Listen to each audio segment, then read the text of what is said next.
Good afternoon, everybody. Thank you all for joining me here today. My name is Dr. Jordan Davis, and I am a licensed psychologist here at the Child Study Center.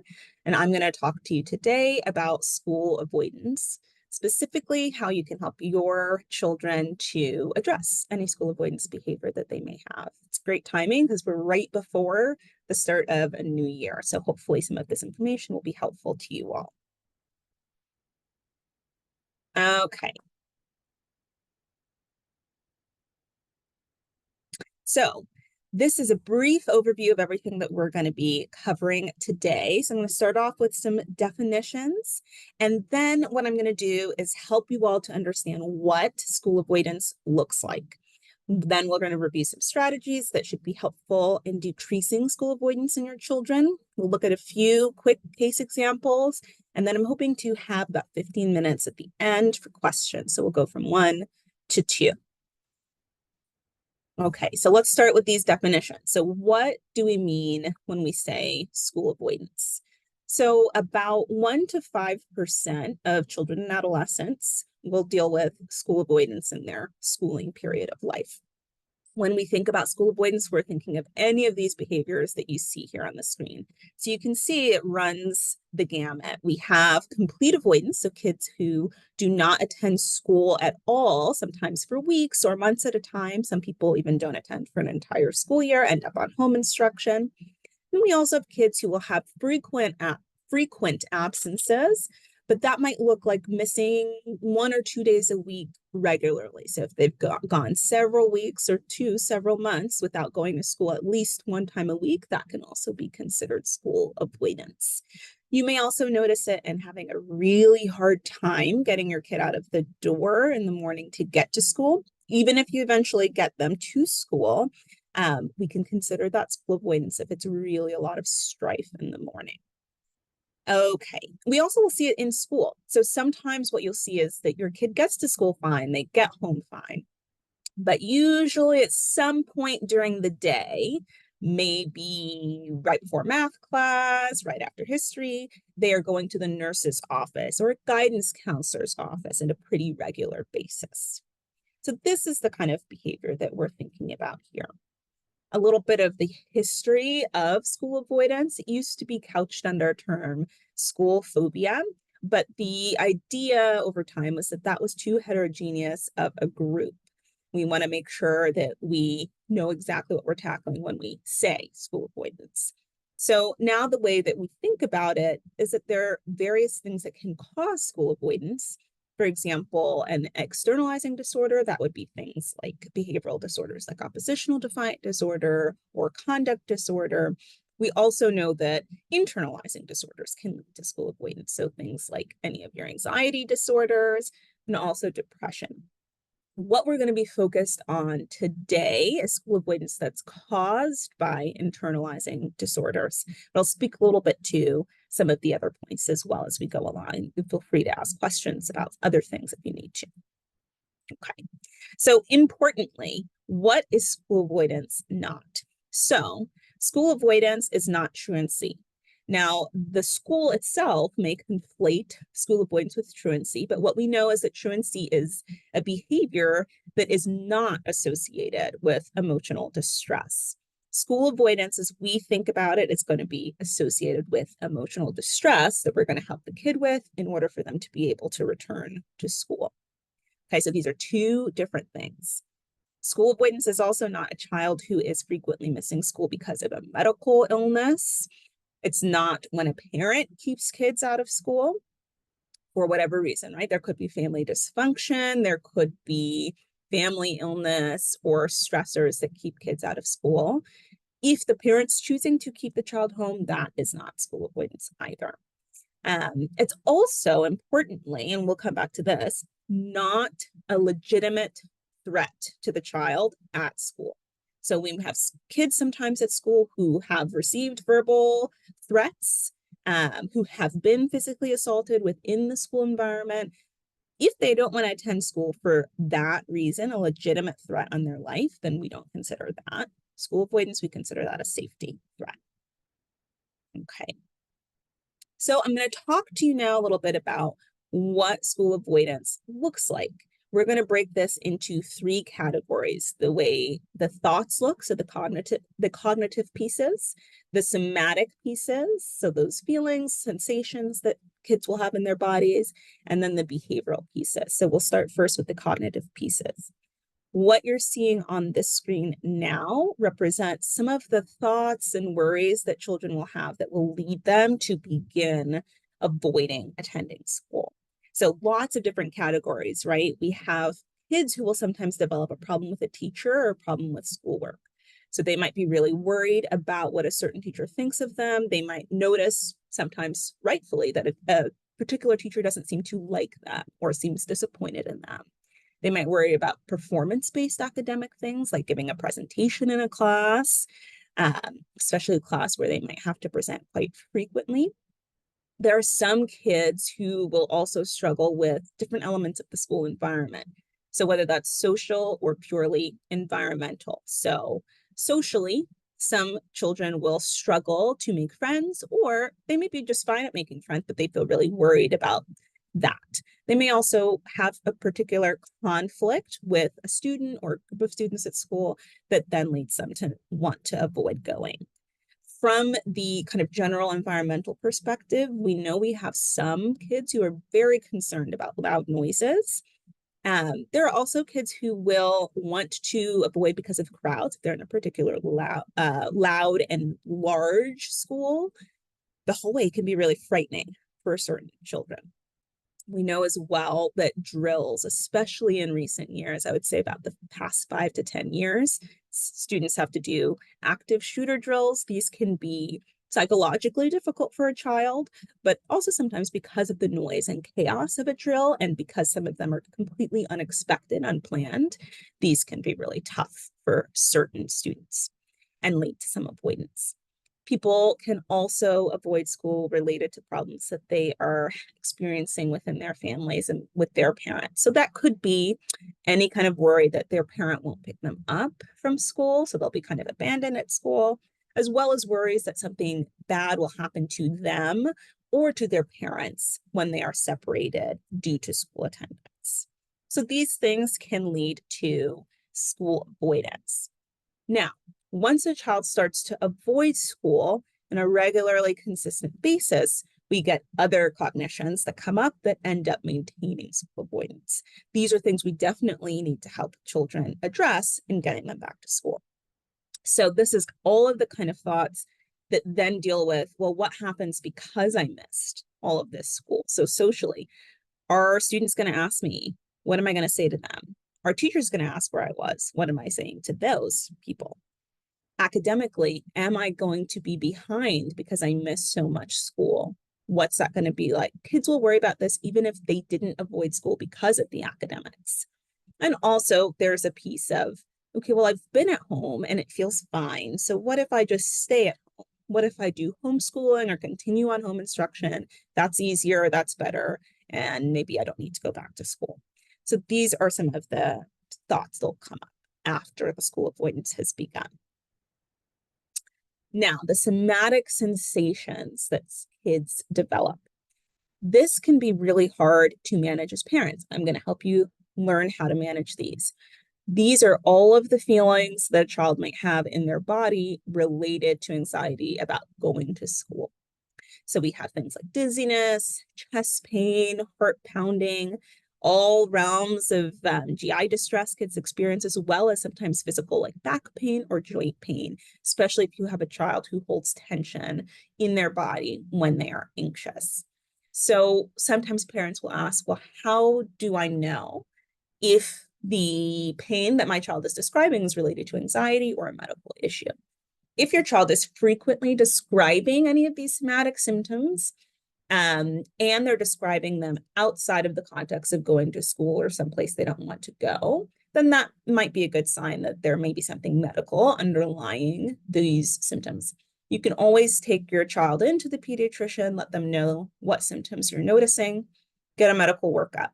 Once you know there's a medical workup, that gives us and you're not seeing any evidence from the workup that there's a medical issue, that gives us a better sign that it's about anxiety. The other thing that you can pay attention to here is when these symptoms stop. So if a child has successfully stayed home from school, like you haven't been able to get them in on that day, and you notice that pretty soon after that, the symptoms clear up, it's not that your child is lying about the symptom. It's that the symptom is gone because it was due to anxiety, and now the anxiety is vastly decreased or gone because the child knows they don't have to go to school. Also, if you do get your child to school and they find that after an hour or two of being at school, they're no longer feeling these sensations, or that they really come and go throughout the day, that can be a sign that it's due to anxiety. The child will usually habituate to being in school if you get them there, and that is a sign that the anxiety is going down or disappearing. These symptoms will go down with it. Okay, so behaviorally, what do we see in school avoidance? So this looks really different for every child, right? So we have some children who are throwing tantrums in the morning related to parents trying to get them out of the house. We have some children that are just going very slowly and getting ready in the morning. They may end up being late, or they may end up not going at all. Dawdling can end up in tantrums and fights with parents as well. So you might notice conflict in the morning getting your child to school. Children may refuse to leave the commuting pattern they have to enter the school building, right? So whether you're driving them, they might refuse to get out of the car. If they're on a bus or the subway, they might refuse to get off at the correct station to go into school. Some children elope from the school building in the middle of the day. Others will skip classes, whether they are like skipping to hang out in the hallway or leave school, or whether they're going to the nurse's office or guidance counselor's office. We have some kids who get to school okay in the morning, but may frequently contact home to try to leave early. So that's another pattern that we can see. Something to note, and this might be part of why you all are here today, but we often see that school avoidance behavior initiates or reemerges after breaks from school. So this can be anything from a weekend, right, where you're not going to school Saturday and Sunday, then Monday is going to be really hard, to summer, which is a 2-month break from school. And then suddenly you're going to have to go back and get into your routine. I'll talk to you a bit later about how we manage getting back from breaks because of this.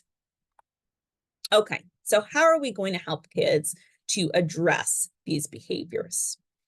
So the first thing I want to let you guys know is that this is very child dependent. Each of your children are individuals, and they're going to have very specific reasons, whether or not they have great insight into it. They're going to have very specific reasons as to why they are avoiding school. So you see here on the screen 2 columns of very common reasons why people avoid school. It's not exhaustive, but these are very common reasons, right? So we have social things that might happen. So feeling like the child has difficulty or just feels worried about joining conversations, worrying about giving presentations, or like having to do gym in front of other students, having to answer questions in classes, having to be in the hallway of the building. It's really important to know the exact reason or reasons your child is avoiding school, because only then can we accurately and effectively approach the problem, right? We have to know exactly what the problem is to have a solution that makes sense for your child and that's going to be effective. Okay, so we need to figure out what the problem is. And you can start this by asking your child. I know that seems simplistic, but just beginning to ask, what parts of the school day feel hard? Why don't you want to go to school? Another thing that you can do, especially if your child has a hard time actually putting into words why they don't want to attend school, is help them to do a little bit of tracking. This is something that they would definitely do if they end up seeing a therapist or even a psychiatrist related to school avoidance, but it's something that you can do with them at home as well. You can make up a little chart in Excel and you guys can fill it out every day. They can like have it on Google Drive and fill it out, at breaks at school. This kind of tracking is going to help you get more information. What kind of things might you want to track?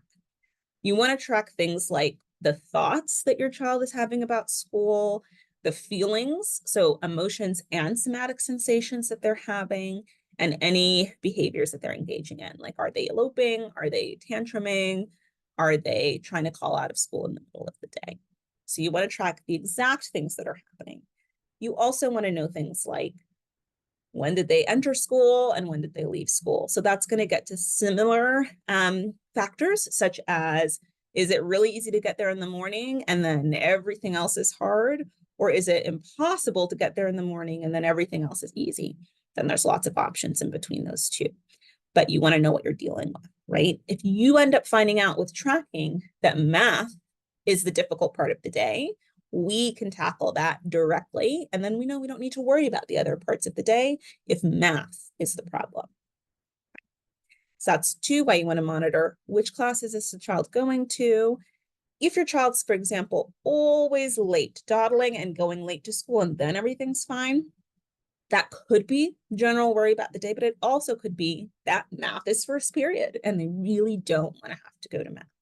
So really track everything and kind of review it with your child to see their reflections on what they're noticing in the tracking.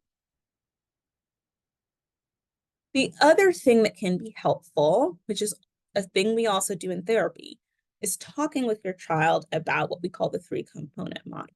So this is just what the relationship is between thoughts, feelings, and behaviors. Under feelings, we can think about this as both being emotions and those somatic sensations. What we know is that everything in this triangle affects everything else in this triangle. That helps us to understand what's going on at baseline that leads to avoidance, but it also helps us to know where we can intervene and how intervention can help change things for a child in order to reduce avoidance. So let's look at an example of this. So here we have the 3-component model for a child who's nervous about going to school, specifically related to attending gym class. So up at the top in orange, you see the cognitions. The thoughts being, I'm going to get teased. What if I go to gym and get teased there? Gym's going to be so horrible. Everybody's going to think I'm stupid. These are all of the things that are leading the child to avoid. Then feelings, we have here in this section for this child, only the somatic sensations, because this is what this child is experiencing. So associated with this school avoidance and this worry is nausea, dizziness, pounding heart, and difficulty breathing. The behaviors that we see are dawdling, refusing to get out of bed in the morning to get ready, sleeping in on school days, and skipping gym by going to the nurse's office during that class. So what we can see here is that each of these things affect each other, right? What we know, and we'll talk about this more in a second, when we avoid doing things, this is for all of us, when we avoid doing things, that thing gets even harder to do every time that we avoid it. So we're almost kind of telling ourselves that we're right. The thing is too scary to do. We can't get through it. And so when we avoid, we kind of increase the negative cognitions we have about the event, and we may even pay more attention to the feelings that we have associated with the event. What we can see in general too is that we can intervene here, right? So let's talk about some points of intervention. I will teach you in the next slide a method you can help your child use to refocus some of their thoughts, their cognitions on as it comes to the avoidance and the thing that they're worried about happening at school. But the idea with that is if we can help the child refocus on other more positive or neutral thoughts that they actually believe, then they might be more willing to engage in the situation because the situation is going to seem a little bit less scary. If they're able to reframe and refocus their thoughts, they may also not feel such intense physical or emotional feelings about the situation. That too may make it easier to engage. So that's one way we can intervene in thoughts. With feelings, what we want to do is help the child be able to tolerate the feelings that they're experiencing. That's one option. So, for example, what can happen is that a child feels when they're dizzy that that's a scary thing and that something bad's going to happen. Then they might focus on that feeling of dizziness more, get even more freaked out about it. And you can see how then this focus makes it even scarier to engage in the situation. So what we might do is engage in an experience of exposing the child to that sensation that they feel nervous about until they feel more acclimated to it, right? We habituate to things that we experience frequently. So this is a tool that we can use. So common one we use is if a child is really nervous about getting dizzy or they have that somatic sensation frequently, we'll put them in a rolling chair, spin them around. Spin them around a few times, they'll experience dizziness. They might even experience nausea a bit. Then we have them tolerate having that feeling. When a feeling is less scary and less kind of nebulous, it may have less power in helping the child decide what they're going to do, right? So the child can feel dizzy and still feel safe enough to go into the situation. Another thing we can do is help children to pay less attention to the physical sensations that they're having. We don't want them to say, oh, this thing isn't real that I'm experiencing. They can acknowledge, and it's important for parents too, to acknowledge the feelings, both emotional and physical, that the child is having. But that doesn't mean we want that to be the kind of core focus of the moment, right? So if you know your child gets headache when they have anxiety about school, we might send them to school with some Advil. They can take the Advil, and that will be headache cure, and they'll be able to get through having that headache and get through the day. Sometimes it can also help to remind a child, you will normally get through the headache in about an hour or two, right? If that's been their experience, if that's accurate, that can be a helpful reminder. They just got to get through the next hour, and then they're likely to feel better. How do we intervene on behavior? We do that using exposure. So we're going to talk about exposures soon. Exposures are when we put the child in a situation that is difficult for them. What we want to do is gradually expose a child to things that are hard for them, right? And we'll see an example of how to gradually get a child back into a situation. You'll see too that this is an area in which you want to collaborate with the school so that you can get the most information possible in helping your child gradually get back into the school environment.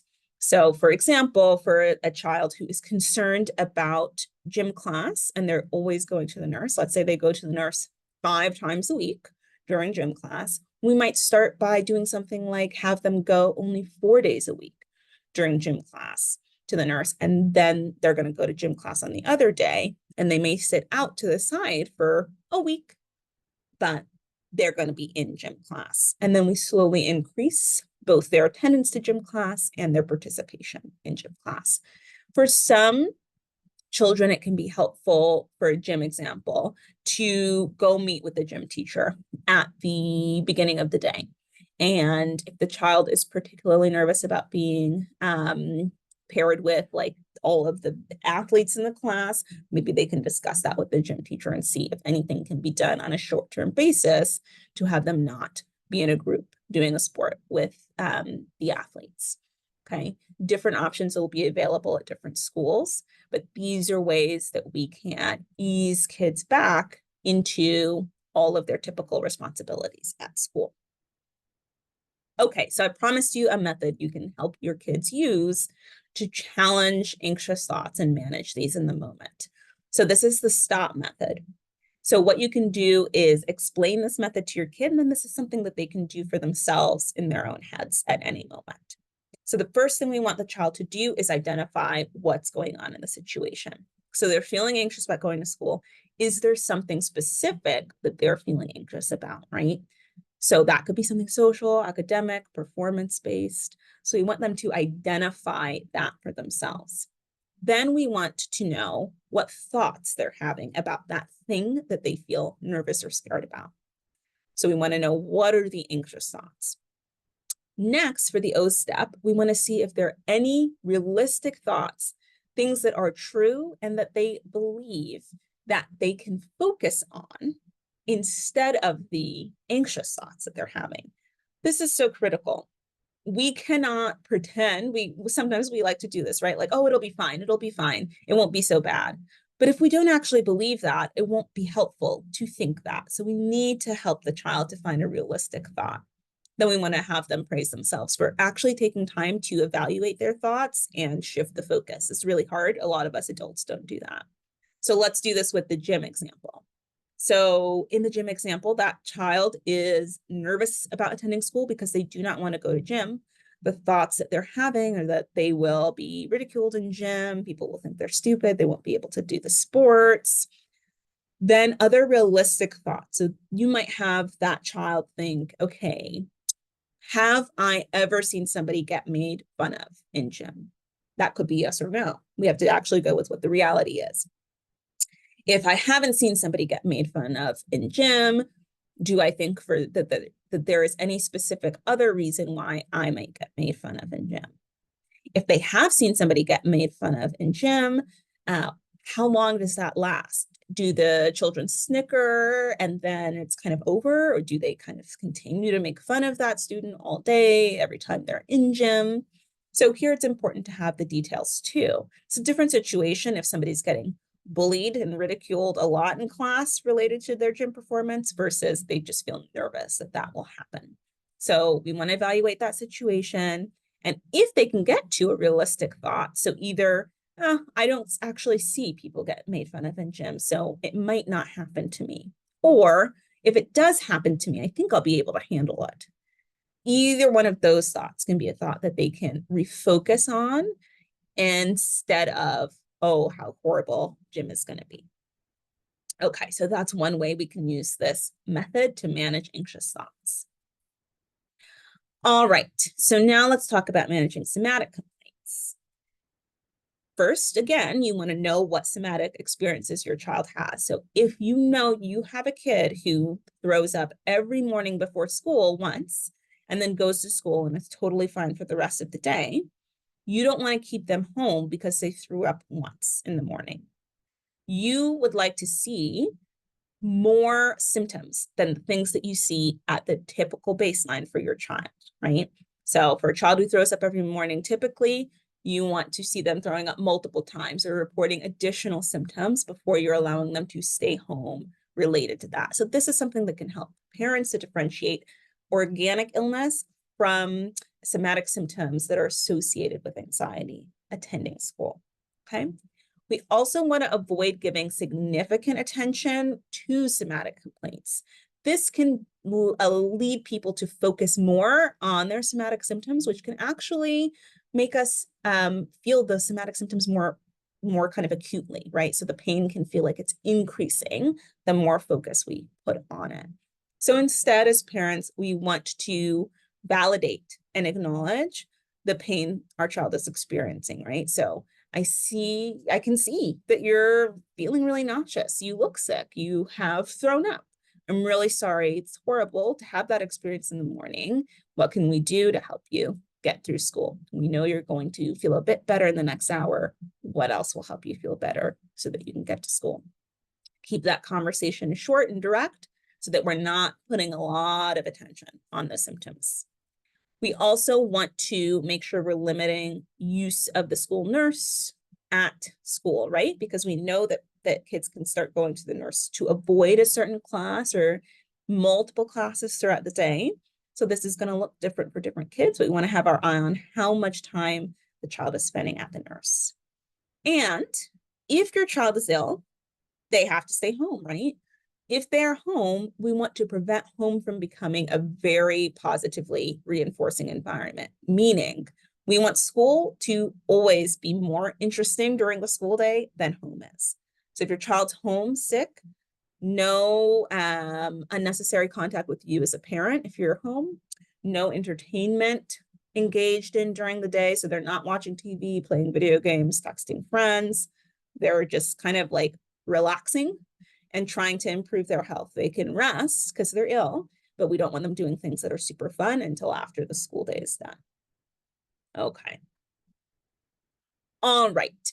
Then here we have a way that we can help address behaviors, which is exposures, which we talked about briefly a couple of slides ago. So this graph can be a little complicated to understand, but if I can help you get the grasp of it, you can explain the concepts of avoidance, anxiety, and exposure to your child. So let's see if I can help you with that. What we see is that when we enter a situation that is anxiety provoking, we will experience anxiety, right? That anxiety is going to rise as we're entering the situation. When we decide to avoid that situation, which is to leave that situation, or like we're feeling really anxious beforehand, so we just decide not to go, we notice an immediate plummet in the anxiety that we're feeling, right? And then we have complete relief. The problem here is that the more we do that, the more we avoid a situation, the more anxious we will feel. It is not simply that we won't feel less anxious over time, it is that we will feel more anxious over time. This is why the best thing we can do if we can catch it is not let children stay home from school for reasons that are not related to illness. Okay, so that's the avoidance pattern. The anxiety and exposure pattern that we see is the opposite. So we're anxious when we enter the situation, but what we notice is that when we stay in the situation for long enough, we will notice that anxiety decrease. Even if we're not there long enough to get it down to zero, we might be there long enough to get it down even to this point, for example, right? So we see the anxiety coming down. What we notice when the child continues to enter the environment that is making them feel nervous is that over time, every time they will feel less and less and less anxious. This is the general pattern that we see. No pattern is linear, but this is the general pattern that we see when kids enter situations that make them feel nervous. So this is why we recommend exposures, getting into what we're nervous about, okay? So it can be helpful to explain this pattern to your children so that they know what to expect. And they can make sense of why avoidance feels so good and attractive to do, and why, even though exposure is hard, it can be so great to engage in. Okay, some general do's and don'ts for parents. These are really important to keep in mind. We'll go through the don'ts and then we'll go through the do's. So the don'ts.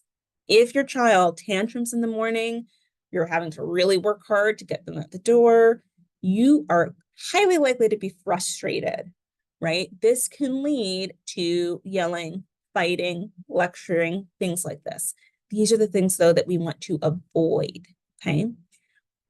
This doesn't help your kid actually get into school. It just creates more strife at home. And even after you're, done with your fight, you're probably more frustrated than you were at the beginning of it. So we want to avoid the fighting, yelling, and lecturing. We want to validate emotions rather than invalidating them, right? So we don't want to tell our children they're lying about the feelings they're saying they're having. Like, you don't really have a headache. Your stomach doesn't really hurt. We don't want to say you're being dramatic. Everything will be fine. Why are you doing this? These kind of comments we don't want to make. We also, if we're taking them to school, don't want to linger. If they catch on that you're outside, seeing if they're still inside and doing okay, what that can do for some kids is make them feel that, oh, maybe this isn't a safe environment. Maybe I can't do this if mom or dad or my parent or caregiver is outside waiting to see what happens. And then the number one thing, we do not want to let kids do fun things during the school hours if they do end up staying home. So what are the things that we do want to do? We want to talk to the kids about their feelings, about the school avoidance. So kind of all of the things that we've been talking about so far. We want to acknowledge the feelings that they're experiencing, let them know that we believe they're experiencing those things and they can get through the school day, especially if we're building up to that. We want the kids to have clear expectations so that you do expect them to go during the day. Your child may get a reward if they are going during the day. That reward can be that they can make plans with their friends that evening or enroll in an extracurricular, or they might get a consequence for not going eventually. Those things are fine, but we want them to have clear expectations about what's going to happen if they go and if they don't go, okay? We also want parents to work closely with the school. I'll have a slide and a couple slides talking about how we work closely with the school as parents. And then we want to help our children practice being in these hard situations. We'll take a look at what those examples look like. Okay, so again, this point, really important. If your child stays home from school, whether they're genuinely ill or not, you may just have not been able to get them into school. So now they're home because of anxiety. Boring, boring, boring day. That is what we want. So if you work from home or you're otherwise home during the day, We don't want you having interaction with your child above anything that's necessary, okay? That might be rewarding to the child. We also don't want the child to be accessing any social media or anything for fun during the day. So this can be some work that you have to do ahead of time in terms of blocking certain websites from your child's computer or iPad or phone, as well as blocking certain apps. We want to limit the access during the school hours that the child is at home. So all your child should be doing during the school day when they're at home because of anxiety is their schoolwork, okay? Nothing else should be rewarding about the environment. This will make the school environment, even though it's scary, a better place for the child to be than at home. So that's the number one thing you want to do. Okay. Now, what if you have a child who goes to school, but then you keep getting called or texts throughout the day? How do you address that? So one thing we want to do is figure out exactly what's happening in the situation, of course. Then we can do exposures even related to this, where we are slowly decreasing your contact with your child during the day. And so this might look like if your child calls you 5 times a day, you might decrease the number of times you're going to answer at first to 4, then 3, then 2, then 1, then 0, unless there's a true emergency occurring. Okay. You want to talk this through with your child first so that they know what to expect, that you're not going to answer at all after a certain point, or that you're going to give a kind of form message back. Remember, we talked about me not answering again. I've answered 4 times, so I won't answer again, right? This can be what feels right for you to write as a parent, but it shouldn't be something that engages your child further. Okay. Then we talked about how breaks, the period of going back to school after a break can be really hard. How do we help with this kind of general Sunday scary issue? With kids who have homework over the weekend, we want to encourage them to complete that work before Sunday so that Sunday can be a relaxing day, or that last day before they go back to school can be relaxing. We want them to do something fun, entertaining, and then rest during the evening. Can then be helpful to have something fun planned, something to look forward to after that first day back to school. That could be something like family related, like a family game night. You're going to all watch a show together, favorite dessert. It can also be something else related to, like, your child's going to be allowed to make plans with friends after school once they start attending that next day. Okay, collaborating with the school. So this is really important.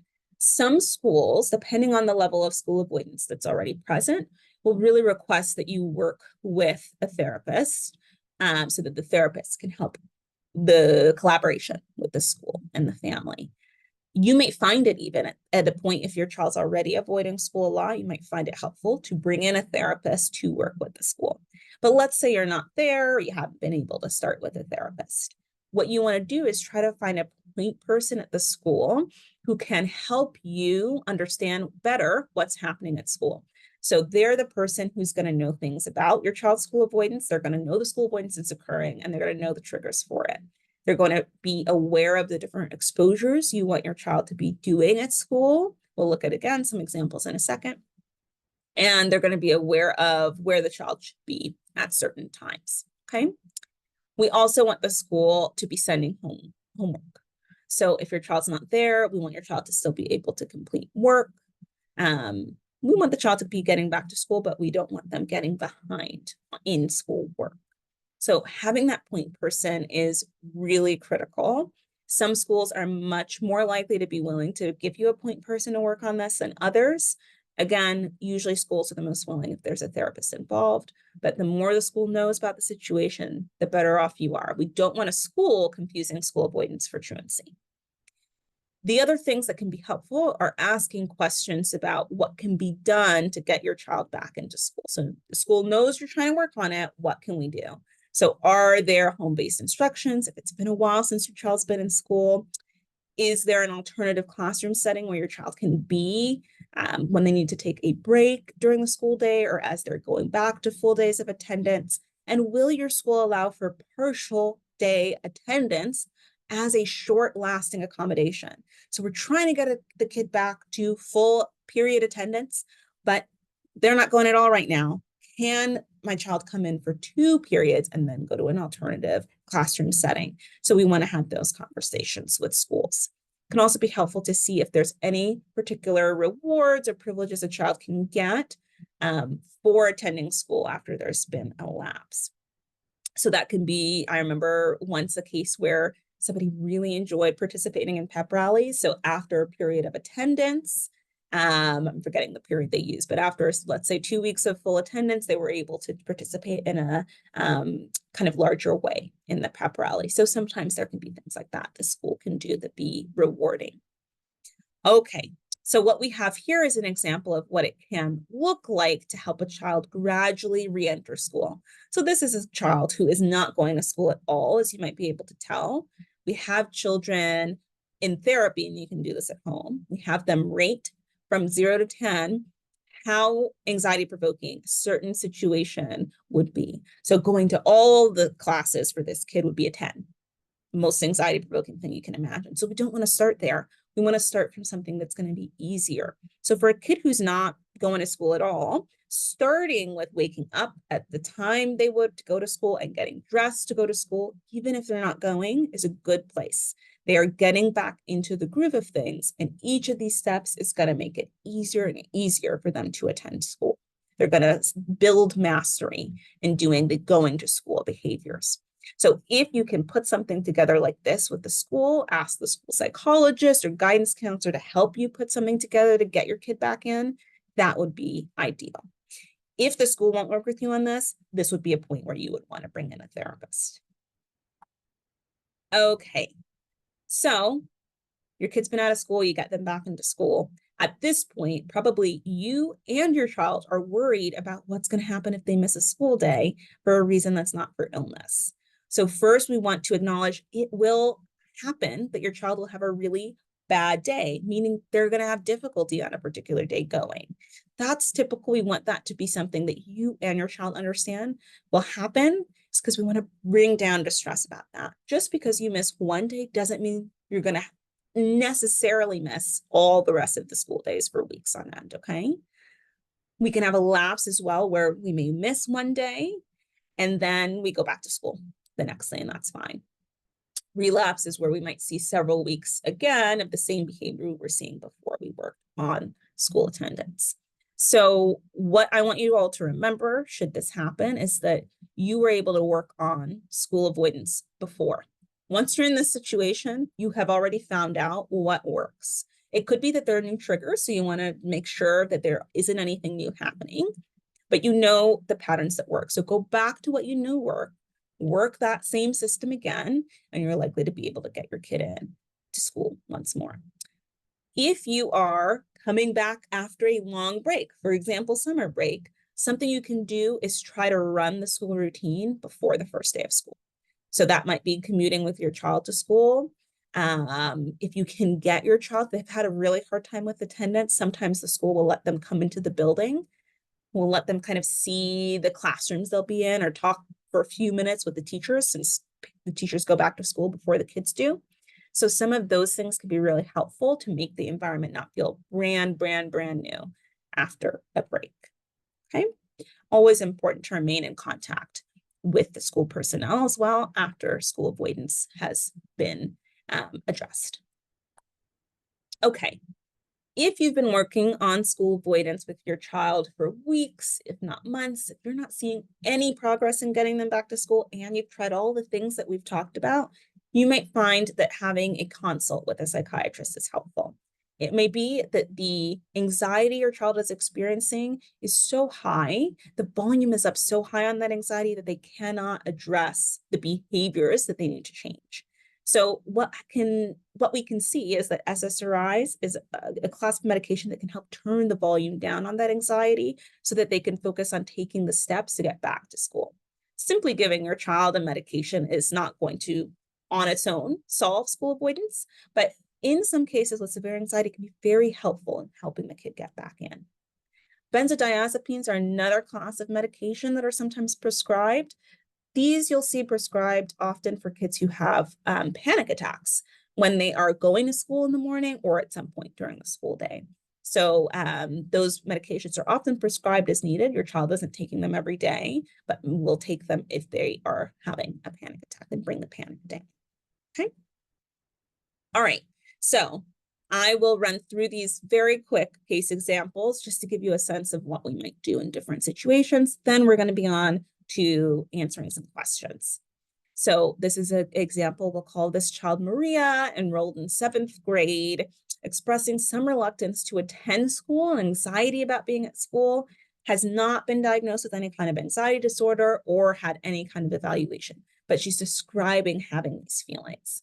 So this might be a kind of pre-avoidance case where you're noticing your child is kind of inching towards not wanting to go, and you're trying to figure out what you should do about that. So you want to do all of the kinds of things that we've discussed today, like figure out what the triggers for the anxiety are in the school environment.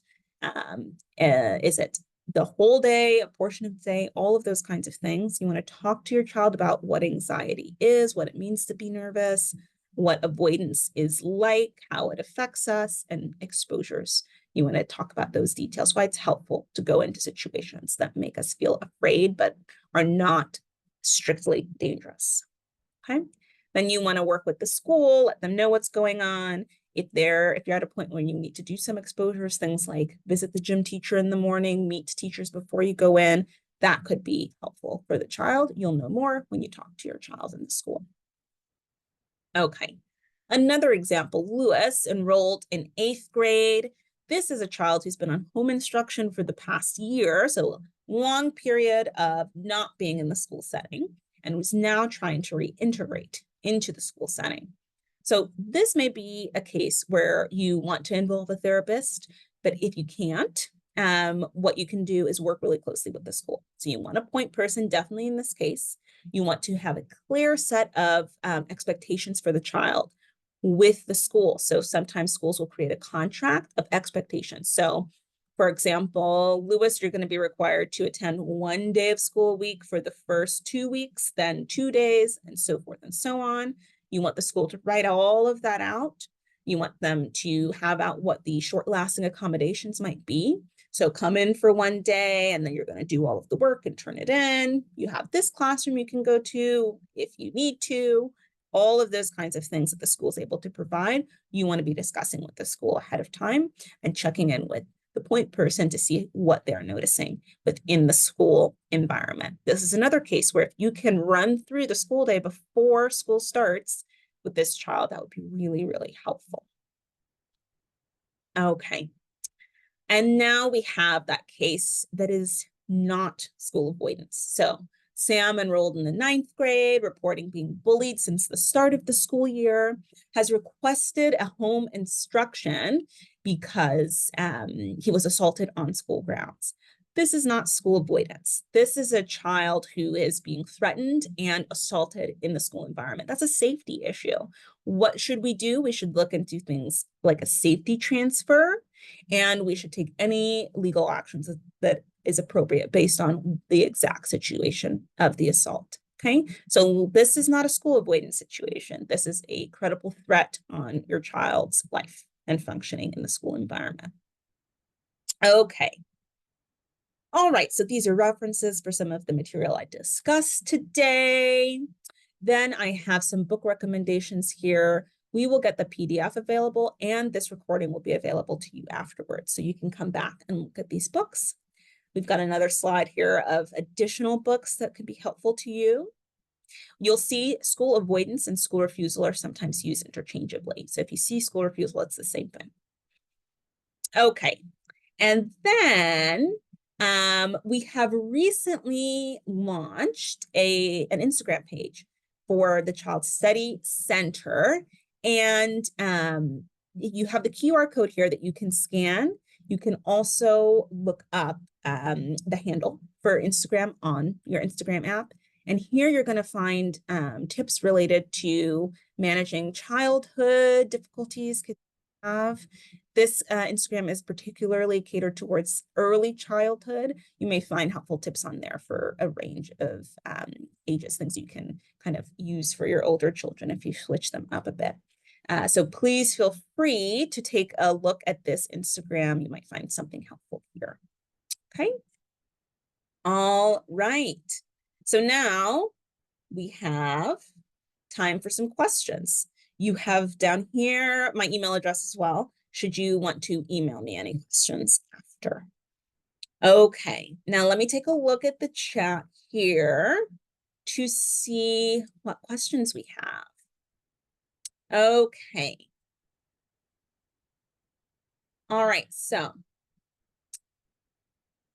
do I have any recommendations for modification to interventions to better suit children with autism or intellectual disability?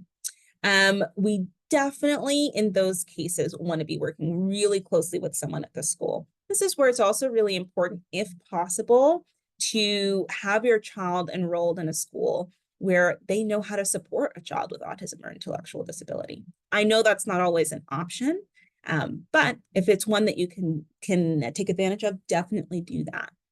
What we want to do is understand exactly the things that are going to be triggering for the child or difficult for the child based on the diagnosis. So one child with autism is going to have difficulties that are completely different than another child with autism. So we still want to figure out what are the exact difficulties. And then we want to know what accommodations the school can make. So I've had cases, for example, where a child with autism would benefit from or really struggles from a sensory perspective in going into the hallway. Because it's loud, it's really crowded, people are bumping up against them, it's uncomfortable. So for those children, for example, I've in the past recommended for them to listen to music while they're in the hallway. Now, they can't listen to music during classroom settings, right? But for the hallway, that may be okay. If the school says, no, children are not allowed to listen to music in this setting, that's something I would talk to the school about, that your child is not going to be listening to music in this classroom, but it would be vastly helpful to keep them in the school building for them to be able to do that in the hallway. There are also more and more effective noise canceling earbuds. Like there's one company I think is called Loops or Loopy, something like that, that will dull noises, but will not make it impossible to hear and engage in a setting. So something like that could be really helpful for a child who's struggling with sensory stimulation. So again, the most important part is figuring out what's the exact trigger, no matter what presentation your child has. Okay. Long-term cases with school avoidance. What recommendations do we have there, especially if there is aggression in response to demands? So this is a situation where you would definitely want to have a therapist on board for a case like this. You may also find it useful to make use of things like mobile crisis teams. Mobile crisis intervention is something that everybody in the city can have access to. That is going to be really helpful to you with aggression if you're seeing that aggression in the moment at home. Again, this may be a situation where you want to make sure your child is in an environment that they know how to handle aggression and work with children. We also would like rewards for behavior in that situation, that are so that the child has something that they will be looking forward to that's going to come to them at a schedule that's going to be useful. If they get a reward once a week, that's not perhaps going to be as helpful as getting some tiny reward every hour, every few periods during the day. So that's something that could help. Okay, let me see. We have a few more minutes. Okay.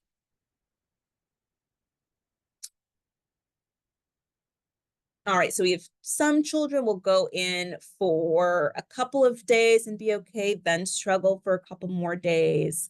But it's not necessarily weeks on end, but it adds up. So this can be a problem for the child attending the school a year, attending enough classes within the school year.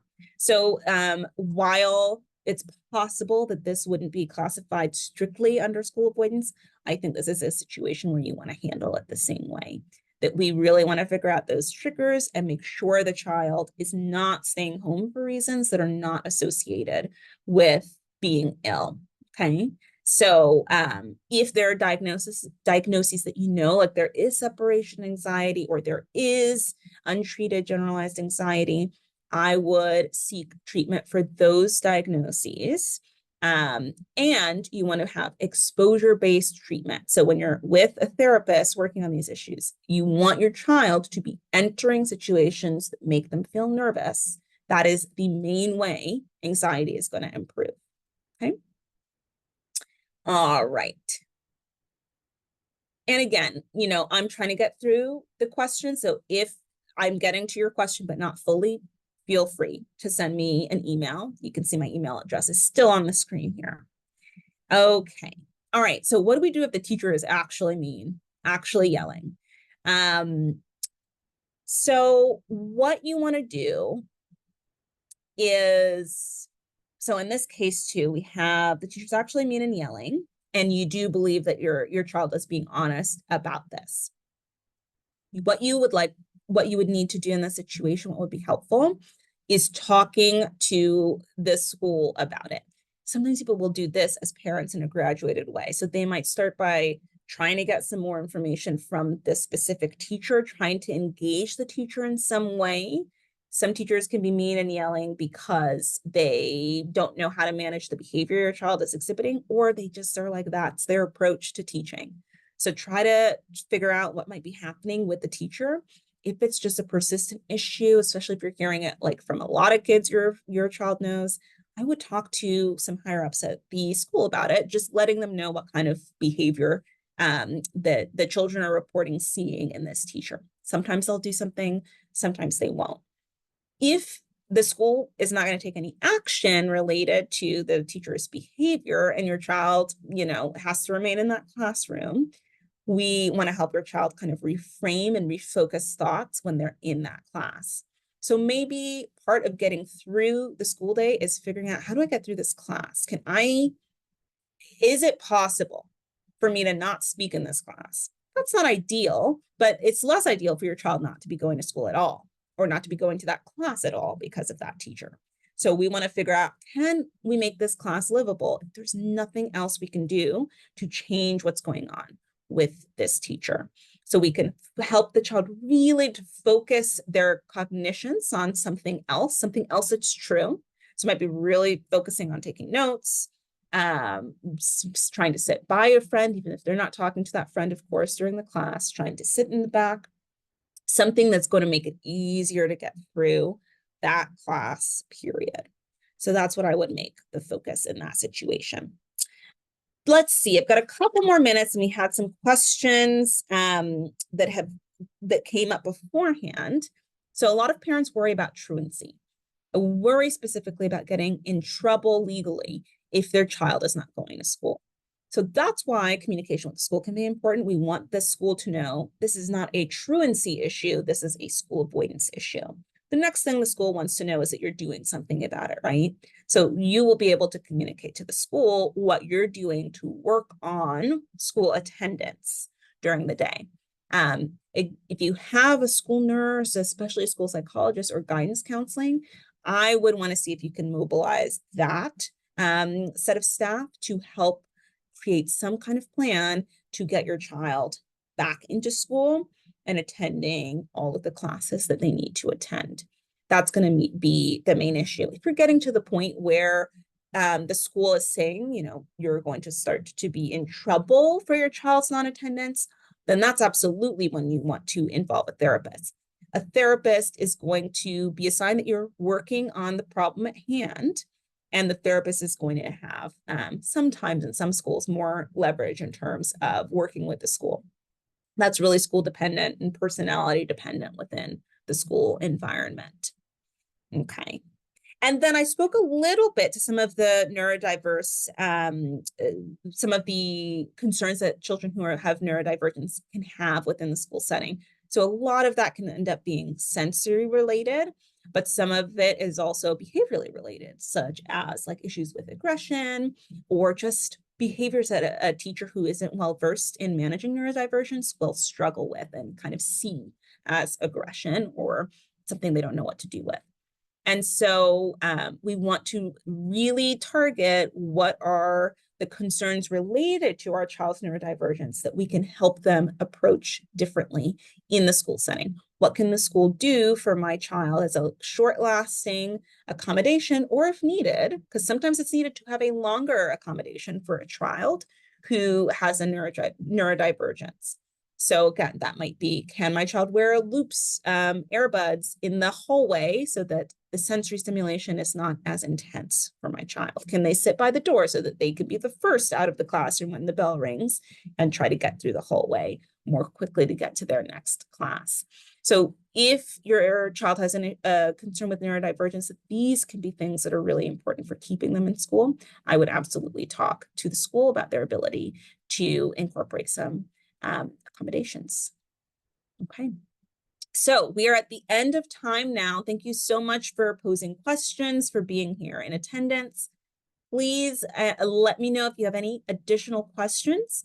You can send me an email. My email is jordan.davis2, the number 2, at nyulangone.org. Happy to answer any questions, and you will have access to this recording after the fact. I hope that this was helpful for you all. Have a good day.